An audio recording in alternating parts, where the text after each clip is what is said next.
అర్ధబలం అంగబలం ఉన్నా దైవబలం కూడా ఉండాలంటారు.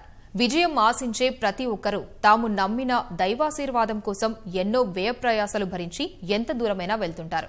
అలా రోజు వేలాది మంది భక్తులు వెళ్లే ప్రసిద్ధ పుణ్యక్షేత్రం షిరిడి. ఎన్నికల వేళ షిరిడి సాయి ఆశీస్సుల కోసం ఎంతో మంది నేతలు తమ గెలుపులో తోడుగా ఉండాలంటూ వేడుకుంటున్నారు. ముఖ్యంగా షిరిడి నుంచి బరిలో ఉన్న నేతలైతే సాయినాథుని దర్శనం కానిదే ఏ పని చేయడం లేదు. రెండు ప్రధాన పార్టీల మధ్య కొనసాగుతున్న ఉత్కంఠ పోరులో షిరిడీనాథుని ఆశీస్సులు ఎవరికి ఉన్నాయో మరి. షిరిడి మహారాష్ట్ర అహ్మదానగర్ జిల్లాలో ఉన్న ప్రముఖ పుణ్యక్షేత్రం. అంతేకాదు ఆ రాష్ట్రంలోని 48 లోక్సభ స్థానాల్లో ఒకటి. పశ్చిమ మహారాష్ట్రలో కీలకమైన స్థానం. 2008లో నియోజకవర్గాల పునర్విభజన తర్వాత లోక్సభ స్థానంగా ప్రస్థానం ప్రారంభించిన షిరిడిలో గెలుపును రాజకీయ పార్టీలు ప్రతిష్టాత్మకంగా సెంటిమెంటుగా భావిస్తున్నాయి.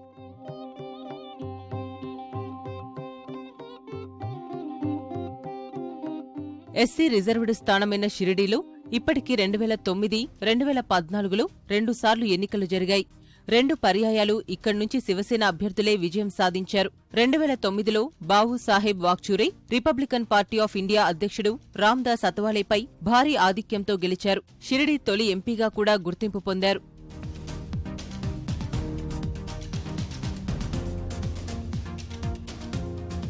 ఇదే బావు సాహెబ్ వాక్చూరే 2014లో శివసేన టికెట్ రాకపోవడంతో కాంగ్రెస్ తరపున పోటీ చేశారు. ఆ ఎన్నికల్లో శివసేన అభ్యర్థి సదాశివ్ లోఖండే దాదాపు 2 లక్షల ఓట్ల ఆధిక్యంతో విజయం సొంతం చేసుకున్నారు. ఈ 2 ఎన్నికల్లోనూ స్పష్టమవుతున్న విషయం ఒక్కటే, అభ్యర్థి ఎవరనేది కాదు, శివసేన నుంచి పోటీ చేస్తే చాలనేది తెలుస్తోంది.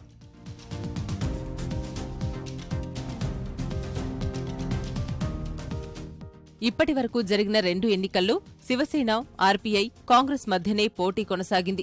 ఈసారి ఆ జాబితాలో ఆర్పీఐ లేకపోయినా శివసేన, కాంగ్రెస్ హోరాహోరీగా తలపడుతున్నాయి. శివసేన తరపున సిట్టింగ్ ఎంపీ సదాశివ్ లోఖండే పోటీ చేస్తుండగా కాంగ్రెస్ నుంచి బావు సాహెబ్ కాంబ్లే పోటీ చేస్తున్నారు. ఇద్దరూ రాజకీయంగా అనుభవజ్ఞులు కావడంతో పోటీ బలంగానే ఉంది. ఒకవైపు భాజపా శివసేన కూటమి కట్టగా కాంగ్రెస్ ఎన్సీపీతో జట్టు కట్టడంతో షిరిడీలో ఎవరు గెలుస్తారనేది ఆసక్తిగా మారింది.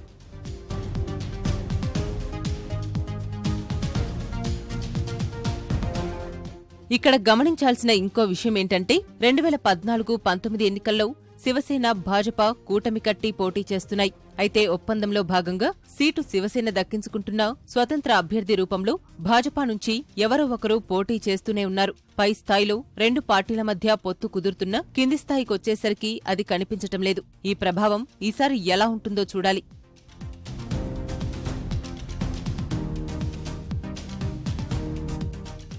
షిరిడి లోక్సభ స్థానం పరిధిలో ఎక్కువగా గ్రామీణ ప్రాంతాలే ఉన్నాయి. షిరిడి పరిధిలో 6 అసెంబ్లీ నియోజకవర్గాలున్నాయి. గత సార్వత్రిక ఎన్నికల తర్వాత మహారాష్ట్ర శాసనసభకు 2014లో జరిగిన ఎన్నికల్లో షిరిడి, శ్రీరాంపూర్, సంగ్మేర్లో కాంగ్రెస్, అకోలేలో ఎన్సీపీ విజయం సాధించగా నెవాసా, కొపర్గావ్లో భాజపా గెలిచింది. అలా మెజారిటీ అసెంబ్లీ స్థానాల్లో కాంగ్రెస్, ఎన్సీపీ ఉండగా పార్లమెంటుకు తమ ప్రతినిధిగా షిరిడి నుంచి ఓటర్లు ఎవరిని గెలిపిస్తారనేది ఆసక్తిగా మారింది.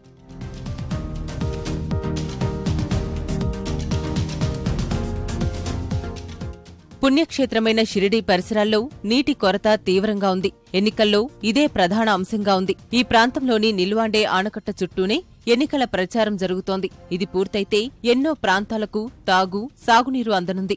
నెవాసా, శ్రీరాంపూర్, అకోలే, షిరిడి అసెంబ్లీ నియోజకవర్గాల అభివృద్ధి చుట్టూ కూడా ఎన్నికల ప్రచారం జరుగుతోంది. వేలాది మంది భక్తులు వచ్చే షిరిడీలో మౌలిక సదుపాయాల మెరుగు మరో ప్రచారాంశంగా మారింది. పనులు కొనసాగుతున్న రైల్వే డబుల్ లైనింగ్ విషయం నియోజకవర్గంలో ఎక్కువగా ఉన్న విద్యాసంస్థలతో పాటు సహకార డైరీ సంఘాలు ఓటర్లను ప్రభావితం చేసే అవకాశముంది.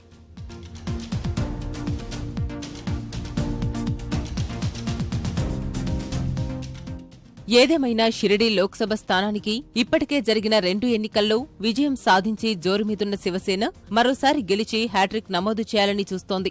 దాదాపు 17.5 లక్షల ఓటర్లున్న షిరిడి లోక్సభ నియోజకవర్గానికి ఈ నెల 29న 4వ దశలో మహారాష్ట్రలోని మిగిలిన 17 స్థానాలతో పాటు ఓటింగ్ జరగనుంది.